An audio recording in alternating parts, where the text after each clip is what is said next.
Hello everyone, the FPS Nerd here, kicking things off with my in-depth series where together we'll learn all about our favorite video games. Starting things off in Apex Legends, we're going to begin with the LMG known as the Spitfire.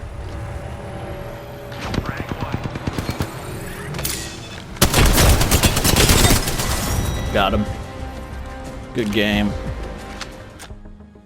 Alright, so let's begin with a brief introduction of this weapon. Now, the Spitfire is an all-purpose light machine gun that's designed to sustain long periods of suppressive fire, so it is pretty good at being able to hold enemies down while your other teammates are trying to flank, or if you're pushing really hard, this weapon can also work really well in order to just lay down some fire on them and keep people at bay. It's an easy to learn weapon for even the most beginner level gamers and is powerful enough to justify using in nearly every style of team composition. And to that end, I would say that it's usable in most engagements, whether it's close or long range. This gun is pretty well suited to most of them. And honestly, if you're not prepared to face this kind of weapon, it can smack you in the face pretty hard, so it would be unwise to underestimate the Spitfire because of its apparent shortcomings, which we will be going over. Starting over our basic information, we're going to go over our ammo size. Now, when you pick this up, I believe this is going to be the gun that has the most ammo out of any ground loot weapon at 35 rounds. For a level 1 mag, that's 40, a level 2 round, that's 45, and for a level 3 and level 4 magazine, that's 55 rounds. However, if you're playing as Rampart, you get to have more ammo in the form of 40 when you pick it up, 46 at level 1, 52 at level 2, and 63 ammo at level 3 and level 4 magazines.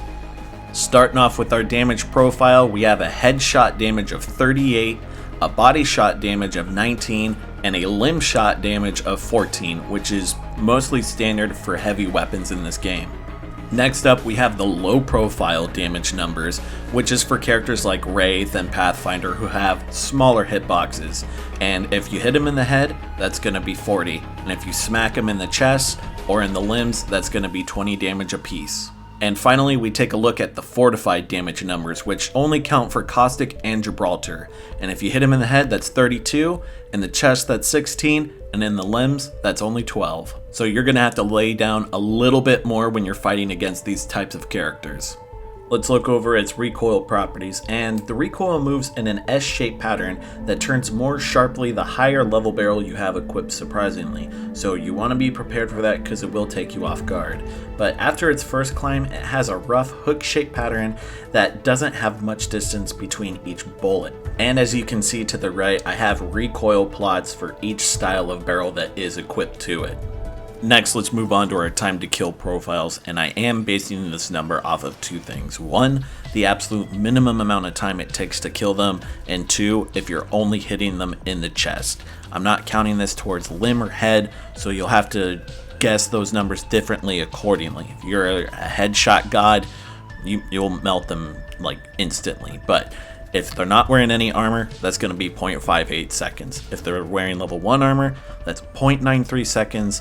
If they're wearing level 2 armor, that's just over a second with 1.05. If they have gold or purple armor, that's going to be 1.28 seconds.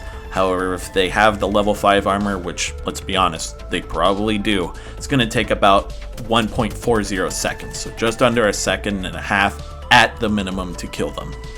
Alright, so now let's check out our movement stats. So beginning with our aim down sight speed, that's 0.07 seconds, so it's pretty snappy. While it does kind of suck that our ADS walking speed is 40%, but that's to be expected. It's an LMG, it's slow and it's bulky. However, with the sprint to fire time, that's 0.15 seconds, and that can mean life or death, especially with a gun like this, but it should be fast enough to where you should be fine with it. Whereas when we move on to our reload speeds, with the tactical reload, that's 1.93 seconds, so that is a bit of an investment, as with the full reload at 2.43 seconds. So you need to make sure that your butt is covered whenever you're reloading with this weapon. Moving on to our firepower stats, with its fire rate, it is at 512, so that is a bit slower, especially for a fully automatic weapon, so do keep that in mind when you're engaging with people. And it has a bullet velocity of 800 meters a second, so again, this is something that you're going to have to account for even with long distance gunfights where this stat matters the most. So you're going to have to lead your shots a little bit, and you're going to be firing a little bit slower, so just think things out a little bit and use this gun more as cover fire than anything else. And its damage drop off isn't too severe. Your headshots go from 38 down to 19 at about 64 meters. So in conclusion, due to the damage buffs that the gun received in Season 8, I think it's not only the best light machine gun, but one of the best full auto guns in the entire game. It's one of those high risk, high reward weapons where if you're disciplined well enough with it, you can melt people pretty consistently. Honestly, this is one of the best ground loot weapons that you can find in any hot drop.